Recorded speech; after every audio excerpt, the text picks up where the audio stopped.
Nouveau, responsable production ADA. Au niveau des opérations, je suis gestionnaire de projet web. Et mon propos ce matin, ça va être de vous montrer d'un point de vue pratique ce que ça peut donner, toutes les explications que vous avez eues dans la matinée. Un bon outil de gestion et une approche claire. Deux éléments que nous essayons de mettre en œuvre à ADA.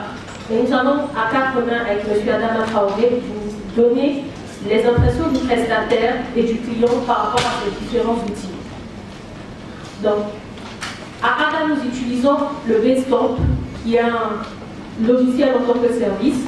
C'est une plateforme en ligne qui regroupe un certain nombre de fonctionnalités qui nous permettent de compiler l'ensemble du projet en un même lieu. Donc, vous allez voir des rubriques de gestion. Nous avons un récapitulatif. Nous avons des intervenants de ADA, du client, qui ont, pour la durée de leur projet, accès à cette plateforme. Chaque matin, en se connectant, vous voyez le récapitulatif de toute l'activité sur le projet, puisque chacun renseigne à chaque fois qu'il fait une activité. Vous avez une plateforme de messagerie intégrée qui envoie des notifications par mail à des personnes. Par exemple, sur un projet, vous avez 12 intervenants. Tous ne sont pas concernés par le même message. Donc vous avez la possibilité de notifier à des personnes en particulier qu'elles doivent prendre garde au message qui vient d'être envoyé. On poste des commentaires, donc on a un système de conversation, donc on garde tout l'historique dans le projet. Et très important, on a un cloud intégré de 20 gigaoctets par projet. Nous compilons tous les éléments du projet. Ce que nous récupérons chez le client, donc toutes les données, vos textes Word, vos documents Excel, vos PDF, nous les compilons tous à cet endroit-là et on a la possibilité de les retrouver pendant toute la durée du projet. Le KZF. Alors, je vais passer la parole à M. Adama qui va vous parler du défi majeur que nous avons eu sur ce projet, qui est le défi du contenu. D'où on vient, où on va, comme je l'ai présenté tout à l'heure, mais le plus important c'était vraiment la reprise du contenu en fait. Donc je vous ai dit tout à l'heure ce qui était demandé à Adam et qu'est-ce qui a été fait, qu'est-ce qui devait être fait, disons, en combien de temps en fait. Mais le plus important c'était vraiment le contenu. Parce qu'aujourd'hui nous avons 5 portails avec plus de 20 000 pages statiques, parce qu'il fallait reprendre toutes ces pages statiques. En plus des pages statiques, nous avons aussi des contenus dynamiques. Comme je l'ai dit pendant ma présentation, les sites états hétérogènes, il y a des portails qui sont purement statiques, il y a d'autres qui sont dynamiques, donc les enregistrements des bases de données, parce que s'il faut reprendre les sites, c'est-à-dire qu'il faut reprendre aussi ces contenus-là. Donc, n'utilisant pas la même technologie, la reprise n'est pas du tout évidente en fait. Mais nous avions une idée au moins du volume d'informations, donc il fallait vraiment être sûr que toutes ces informations, tous ces contenus-là soient repris en fait. Donc, le défi vraiment c'était de prendre les 5 portails, les pages statiques et pas reprendre exactement les pages statiques, mais les transformer aussi en pages dynamiques. Ça c'est très important aussi. Donc vraiment c'était un défi à relever. Je pense que d'ici la fin de la semaine, nous pouvons dire que le défi a été relevé à 100%. Alors, ça vous a été présenté en long et en large au cours de la matinée. C'est la méthodologie de gestion que nous appliquons sur les projets que nous mettons en œuvre. Le plus important pour nous, ce n'est pas de nous appliquer notre savoir sans connaître vos réalités, c'est d'abord de venir nous immerger dans nos réalités. Nous faisons des réunions de préconception et par rapport à ces réunions, nous avons une attente et le client a aussi une attente. Pour nous, c'est de comprendre vos fonctionnements, vos process, de nous mettre dans votre tête pour arriver à concevoir le projet comme vous auriez conçu le projet si vous étiez des professionnels du web. En fait, pour réussir le projet, il faut vraiment bien expliquer aux prestataires ce qu'on fait exactement. Parce que ces besoins, les attentes, tout ça, si ce n'est pas bien expliqué, bon, il peut vous proposer quelque chose qui peut vous convenir comme ça ne peut pas vous convenir en fait. Mais éviter beaucoup de va-et-vient. Donc la meilleure solution, en fait, l'explication, donner des détails bien précis en fait. L'étape de l'analyse nous permet de mettre en évidence ce que le client a comme acquis. Vous n'êtes peut-être pas nouveau sur le web, vous avez déjà les réalisations, mais si nous ne tenons pas compte de vos acquis, nous allons faire un double usage, nous allons faire un double emploi, nous allons perdre du temps au cours du projet. Donc il est important pour nous d'analyser vos acquis et par rapport à vos acquis, de faire des implants, c'est-à-dire de venir ajouter des éléments qui puissent donner de la valeur en plus au site ou au projet web que nous sommes en train d'établir pour vous. Travailler conjointement, c'est très important en fait. De temps en temps, il faut que les prestataires se mettent à la place du client et les clients aussi se mettent à la place du prestataire en fait. Donc ça permet vraiment de bien ficeler les projets et puis vraiment de concevoir un bon document de conception qui retrace en quelque sorte les résultats du projet. Bon, même si ce n'est pas le produit fini, mais au moins ça trace en fait les chemins à parcourir. Comme je l'ai dit aussi, tous les détails sont très importants. Aucun détail n'est à négliger. Même les petits détails, il faut les dire au prestataire et maintenant à lui de proposer quelque chose. Vous avez là par exemple un exemple d'éléments qui peuvent échapper aux prestataires parce que nous n'en connaissons pas la portée institutionnelle. Le client nous spécifie là, par exemple, que les conditions générales sont à intégrer dans les mentions légales du site. C'est des informations dont nous avons besoin et pour lesquelles nous travaillons en cohésion avec le prestataire. Effectivement, parce que quelqu'un qui vient sur le site, au début, nous avons eu ces petits problèmes. Ada dit non, ce n'est pas important, mais nous savons pourquoi nous avons ces conditions générales en fait. Parce que nous avons vécu beaucoup de faits, tout ça, ce qui nous a obligés à ajouter ces cartouches en bas de toutes les pages. Mais bon, en fait, ça sature trop la page. Donc, il suffit de dire aux prestataires, ces conditions générales sont importantes et capitales pour nous. Donc, aux prestataires de nous proposer au moins là où il faut les mettre pour que ça ne gêne pas vraiment la page en fait.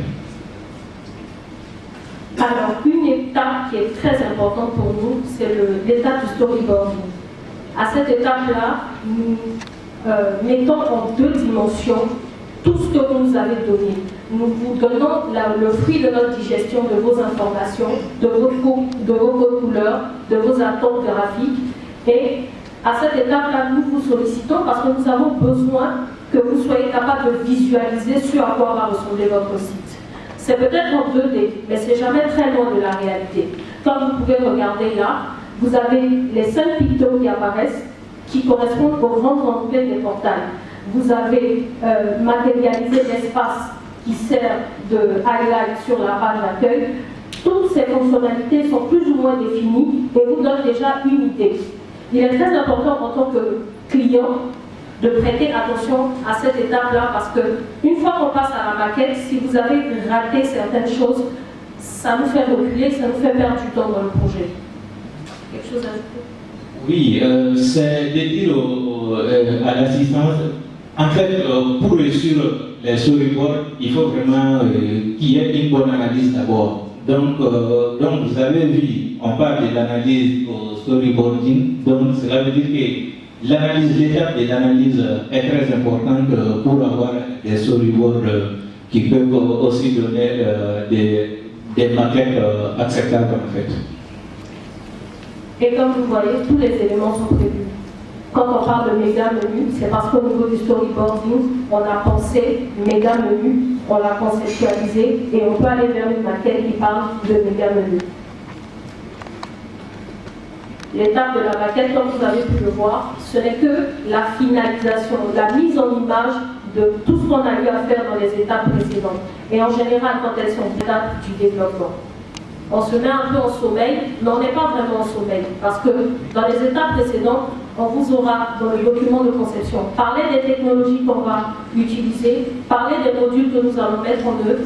On vous aura dit ici on a des adaptations à faire, mais nous allons réellement à partir de ce moment nous concentrer. Ce temps peut être bref, il dépend de la manière dont les étapes précédentes ont été menées.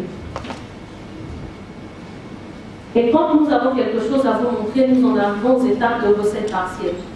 Alors une recette, c'est une revue générale ou partielle d'un site.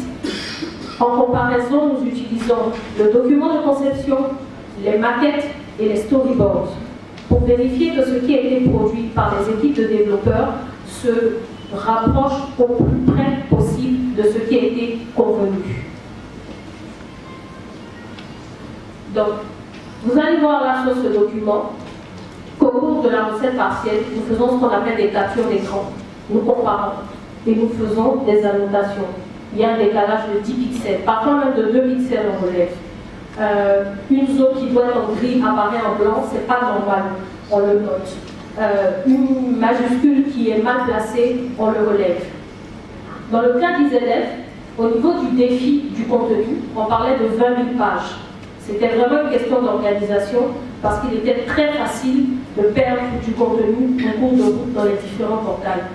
Et je ne vous cache pas que c'est un travail de fourmi à vérifier. Nous avons donc mis en œuvre ces documents Excel. Ce document concerne, par exemple, l'espace entreprise.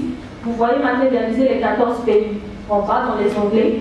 Et vous voyez toutes les entrées de la page, les liens de destination, leur état et les remarques que nous avons faites. C'est ainsi qu'a été créé en 1998. Il y a des référents web qui ont fermé depuis lors, mais qui sont toujours référencés sur le site.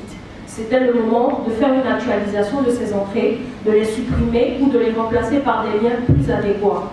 Donc vous voyez, ce document, nous le transmettons au client pour qu'il puisse faire sa recette partielle et lui, il nous renvoie ses remarques pour que nous puissions effectuer des corrections. Donc la gestion d'un projet web continue, mais je vais laisser la parole à Adama pour vous donner ses impressions sur... En fait, ces documents nous a beaucoup facilité la tâche parce qu'il y avait beaucoup de contenu, mais nous-mêmes, on ne savait pas que ces contenus existaient en fait. Comme elle a dit tout à l'heure, les sites existent depuis 1998, donc beaucoup de liens avaient été créés, beaucoup de sites ont disparu entre temps, comme les sites aussi ont changé d'adresse ou bien la refonte aussi a été faite. Vous savez, avant c'était vraiment du HTML pur et dur. Bon, maintenant avec les CMS, sûrement les adresses des pages ont changé aussi. Donc en voyant ces fichiers, nous aussi nous avons travaillé dessus. Donc on s'est rendu compte qu'effectivement, pour nous, des pages existaient, mais en travaillant avec ces fichiers, on s'est rendu compte que ces liens, ces sites, même des pages internes à notre site n'existaient plus. Parce qu'il y a des liens, pour la première réforme, il y a des liens qui étaient faits sur les pages, mais en faisant la réforme en 2008, ces pages ont changé d'adresse. Mais nous n'avons pas en fait redirigé ces liens vers les nouvelles pages. Donc ces liens sont restés sur les pages des années 98. Mais on s'est rendu compte que maintenant, il faut changer, il faut chercher les bonnes adresses, les bons liens, les bons sites pour les rediriger. Mais les sites qui n'existent plus, les pages qui n'existent plus, il faut vraiment les supprimer. Mais sans ces documents, on ne pourrait pas les faire en fait. Donc, pour dire que c'est très important, et nous avons travaillé conjointement, on pouvait dire aux prestataires, bon, c'est une prestation qui vous a été confiée, débrouillez-vous pour qu'on puisse avoir un nouveau site.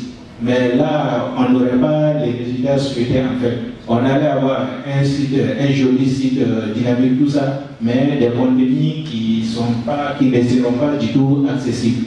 Donc pourquoi je dis ça, j'insiste là-dessus, c'est pour dire qu'il faut vraiment travailler conjointement, je l'ai dit tout à l'heure, il faut se mettre à la place du prestataire, dire c'est moi qui suis le prestataire, et le prestataire aussi se dit non, c'est moi le client en fait. Donc, c'est un exemple type, c'est ce cas-là. Parce que Ada s'est dit, tiens, je me mets à la place du visiteur, de l'internaute qui vient sur le site, je visite page par page, lien par lien, pour voir ce que ça donne, ce que c'est. Et l'autre chose aussi, c'était quoi? Il y avait des pages. Bon, Ada ne savait pas ce que c'était, mais nous, c'est notre métier, c'est notre site. On sait ce qui valait vraiment ces pages-là, il fallait les garder. Il y a d'autres vraiment qu'il fallait supprimer complètement. Et on a profité pour faire un nettoyage en fait. Donc le nettoyage là était très important, mais sans cette façon de travailler, on n'aurait pas vraiment l'occasion de les faire. Voilà, donc le site IZF, on est à l'étape de surveillance et de débogage, c'est-à-dire que nous sommes en train de faire une recette générale du site, nous sommes en train de vérifier qu'il n'y a pas d'empêchement au fonctionnement pour pouvoir déployer ce site. C'est l'occasion de vous dire que sur le plateau technique, au niveau de ADA, on a ces process-là en manière de travailler. Les développeurs, tous ceux qui ont à intervenir, essaient de s'inscrire dans ce process-là parce que autrement, on ne pourrait pas arriver à produire des sites de cette qualité. Donc, gagner du temps dans un projet, c'est déjà bien le gérer avec une approche très claire et un outil de gestion qui